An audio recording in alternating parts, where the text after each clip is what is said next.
Hello दोस्तों, स्वागत है आपका एक और नई कहानी में। तो चलिए शुरू करते हैं। बहुत पुरानी बात है। यश कीर्ति नाम के एक राजा राज करते थे। वो बहुत ही प्रतापी और दानवीर थे। दयालुता तो उनमें कूट कूट के भरी थी। जो भी उनके दरबार में आता वो कभी भी खाली हाथ नहीं जाता। ऐसे ही एक पहुंचे हुए महात्मा उनके दरबार में पहुंचे। उन्होंने उनके बारे में बहुत सुन रखा था। गए वहां, इधर उधर देखा कि अरे ये राजा तो भाई, वो सभा में भी गए और बाहर भी नगर में जाके देखा कि हर रोज राजा इतना दान करते थे लोगों को, कोई भी खाली रह नहीं पड़ता था। जो भी बाहर से आता, नगर में आता तो भी उसको दान मिलता, सभा में आता तो भी दान मिलता। तो दान करते हुए जब देखा तो उनके मन में कुछ आया कि कुछ मैं भी चल के मांगू। तो वो सीधा दरबार में गए और वहां देखा कि राजा का दरबार चल रहा था। तो उन्होंने राजा से कहा, राजन, मैं भी कुछ आस लेकर के आया हूँ। राजा ने उनका बहुत स्वागत किया, उनको बैठाया अपने सिंहासन में बराबर में और उससे बातचीत करी। तो वो बोले कि महाराज, अगर आप मुझे भी कुछ दीजिए। तो बोले कि ठीक है, आपको जो चाहिए आप भी मांग लीजिए। तो उन्होंने कहा, मेरे मन में एक विचार है, क्या तुम मुझे 12 वर्ष के लिए अपना जो है ये राजकाज दे सकते हो?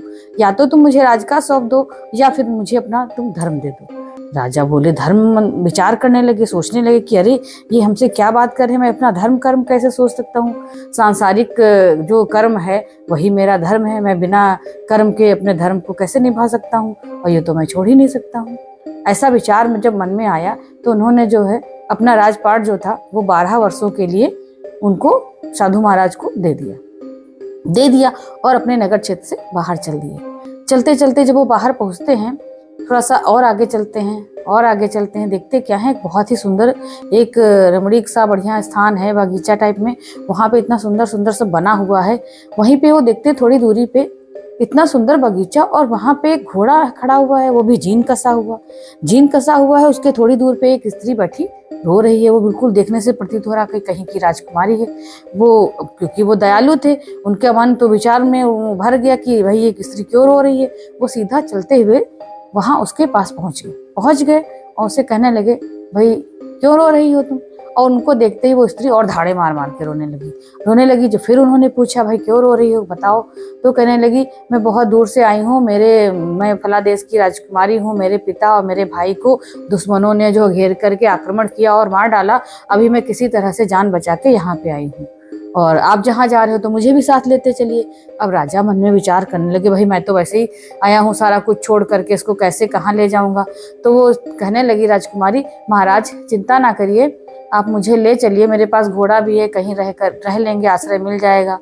तो गहनों से रदी फंदी वो राजकुमारी, राजा ने सोचा चलो भाई, अकेली स्त्री कहीं कुछ हो ना जाए, वो लेकर के उसको चल देते हैं। जब चलने लगते हैं तो वो कहती है, राजकुमारी, महाराज आप इस घोड़े पे बैठ जाइए और चलिए। महाराज कहते हैं, नहीं आप बैठो, आप राजकुमारी हो और हम ऐसे ही चल लेंगे। लेकिन फिर उसकी जिद के आगे कहा, नहीं महाराज, अच्छा नहीं लगता है, मैं तो चल लूंगी और आप ही जो है घोड़े पे बैठिए। तो महाराज फिर वो घोड़े पे बैठ जाते हैं और उसको लेकर के पास के ही नगर क्षेत्र में चले जाते हैं। जब उस नगर में पहुंचते हैं जाकर के, तो वो स्त्री कहती है, जो राजकुमारी होती है, कहती है, महाराज आप यहीं पे कहीं पे कोई आश्रय ढूंढ लीजिए रहने के लिए। तो भाई अब राजा जाते हैं सराय में, तो जाते हैं, लेकिन वो कहते हैं, मेरे पास तो एक ढेला भी नहीं है, मैं कैसे क्या ढूंढूंगा? तो वो कहती, महाराज चिंता ना करिए, वो अपने घोड़े के जीन के में जो कुछ छिपा के रखा हुआ था या अपने वस्त्रों में, उसने निकाले सोने के सिक्के और उनको 10 सिक्के दे दिए। कहा, महाराज रहने के लिए ठिकाना ढूंढ लीजिए। महाराज जाते हैं खुशी खुशी वहीं नगर क्षेत्र में, जा करके सराय में एक रहने का स्थान ढूंढ लेते हैं। उस घोड़े को भी अलग बांध देते हैं और जहाँ रहना होता है उन लोगों को, वो भी पास में ही एक होता है रहने का, वो वहाँ पे अपना जो भी कुछ होता है वो रख लेते हैं और चले जाते हैं बाहर सामान लेने के लिए। सामान लेके जाते हैं घर वापस जहाँ पे रहते हैं वो।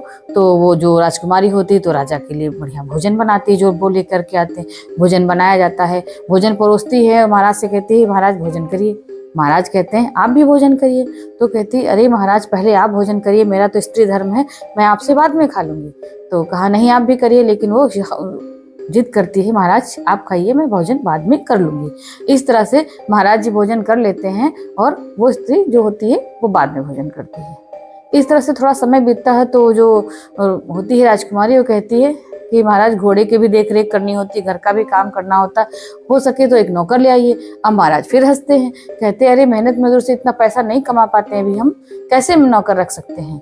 तो वो जो राजकुमारी होती है फिर कहती है अरे महाराज ये लीजिए हम दे रहे हैं आपको, और फिर वो सोने के सिक्के महाराज को देती हैं कि जाइए एक नौकर की व्यवस्था कर लीजिए। महाराज जी फिर एक नौकर की व्यवस्था कर लेते हैं, फिर नौकर काम करने लगता है और वो आराम से रहने लगती हैं। जब इस तरह से फिर 2-1 दिन बीतते हैं, फिर खाने के टाइम पे फिर वो महाराज से बात करती है, महाराज ऐसा करिए आप जो है खाली समय में या जब आप सुबह भोजन करें तो उसके बाद जो है आप थोड़ा कचहरी हो आया करिए यहाँ के महाराज की। तो सभा जहाँ पे लगती है तो उसके कहे अनुसार वो वहाँ चले जाते हैं। जब महाराज वहाँ जाते हैं, सभा में सारे लोग बैठे हैं, महाराज भी बैठे हैं सिंहासन पे।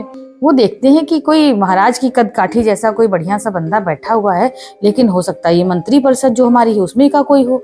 तो महाराज भी नहीं टोकते और मंत्री लोग सोचते हैं हो सकता है राजा के वहाँ का कोई हो। इस तरह दोनों लोग असमंजस में रहते, वो सोचते उनके यहाँ का कोई है और महाराज सोचते इनकी तरफ से कोई है।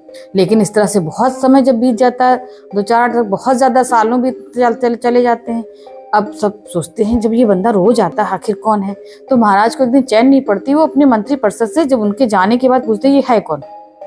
मंत्री परिषद सारे मंत्री लोग कहते हैं महाराज मुझे नहीं पता, मैंने सोचा आपकी तरफ से कोई होगा, लेकिन ये तो बहुत सालों से आ रहे।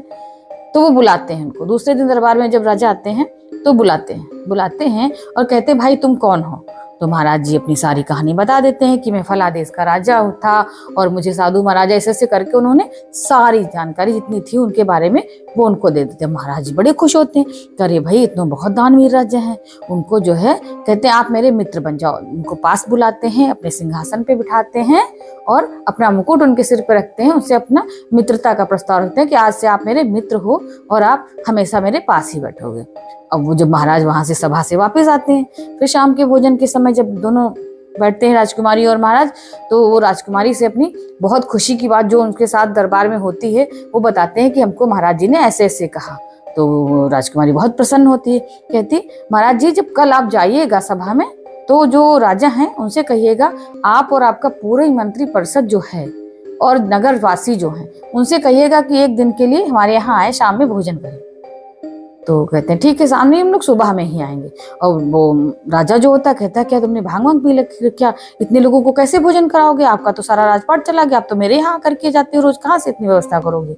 लेकिन महाराज कहते हैं नहीं नहीं आप आइएगा, क्योंकि राजकुमारी ने कह रखा था कि आप उनको बुला के जरूर आइएगा न्योता दे करके। अब वो आ जाते हैं घर, वापस आते हैं, फिर राजकुमारी से ये बात करते हैं भाई तुमने न्योता तो दिलवा दिया, लेकिन ये बताओ हम इतनी व्यवस्था करेंगे कहाँ से। वो गुमसुम हो जाते हैं। खैर रात बीतती है, सुबह आती है। अब महाराज वहां जो नगर में महाराज थे वो भी चिंतित कि भाई ये तो अपना राजपाट छोड़ के आए हैं, इनके पास कुछ है भी नहीं और न्योता इतने लोगों को दिया है। बहुत वो हंसते हैं और करते हैं, मन में सोचते हैं, विचार करते हैं कि भाई पता नहीं क्या हो, फजीहत ना हो जाए। तो वो क्या करते हैं अपने एक दरबारी को भेजते हैं वहां, सैनिक को, जाओ देख के आओ, जो वो आते हैं यहाँ पे दरबार में उनके घर पे देख के आओ क्या व्यवस्था है क्या नहीं है। अब वो आता है, दरबारी आता है, बाहर देखता तो वहाँ कुछ भी नहीं दिखाई पड़ता। जब कुछ दिखाई नहीं पड़ता वो भी हैरत में है कि भाई इतने लोगों को कैसे ये खान पान की व्यवस्था करेंगे। वो जा करके वही दरबार में महाराज जी को बताता कि महाराज जी वहाँ तो कुछ भी व्यवस्था नहीं है। अब महाराज भी सोचते हैं, फिर से वो हंसने लगते हैं कि भाई आज तो पूरी की पूरी फजीहत होनी तय है। और वो खामोशी से बैठ जाते हैं, इंतजार करते हैं, देखते हैं वो समय आता तब क्या होता है। इधर जो राजकुमारी है वो तो मन ही मन प्रसन्न है, क्या है प्रसन्नता का राज ये तो पता नहीं, पर महाराज जी जब पूछते हैं भाई तुमने न्योता तो सबको दिलवा दिया और व्यवस्था तो कुछ दिख नहीं रही, अब बताओ मेरी तो बहुत बेइज्जती हो जाएगी। तो राजकुमारी कहती महाराज आप परेशान बिल्कुल ना होइए, आपको हम पे भरोसा है।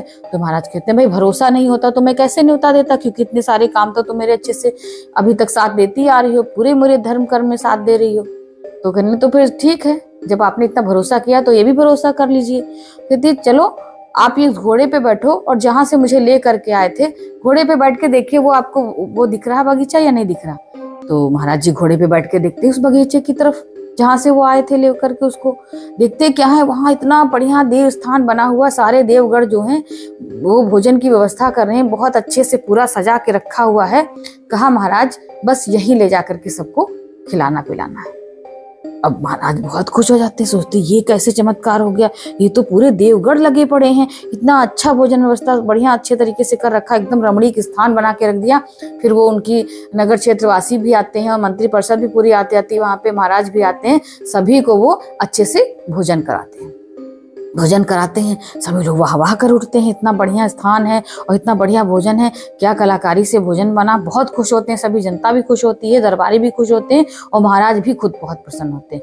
भोजन करने के बाद वो जब सब चले जाते हैं तो वो शाम का जब वक्त होता है तो राजकुमारी फिर महाराज से पूछती, महाराज देखिए जो समय आपने साधु महाराज को वो राजपाट अपना दिया था उसका कागज निकाल के देखिए कितना वक्त हो गया। तो महाराज जी उसको निकालते हैं, कागज निकालते हैं, देखते हैं कि उसका वक्त पूरा हो गया है। तो कहते हैं तो जाइए अब अपने राजपाट को लौट जाइए। तो अब महाराज गुमसुम हो जाते हैं, कहते भाई इतनी जल्दी इनके साथ 12 वर्ष बीत गए, हम तो पता ही नहीं चला।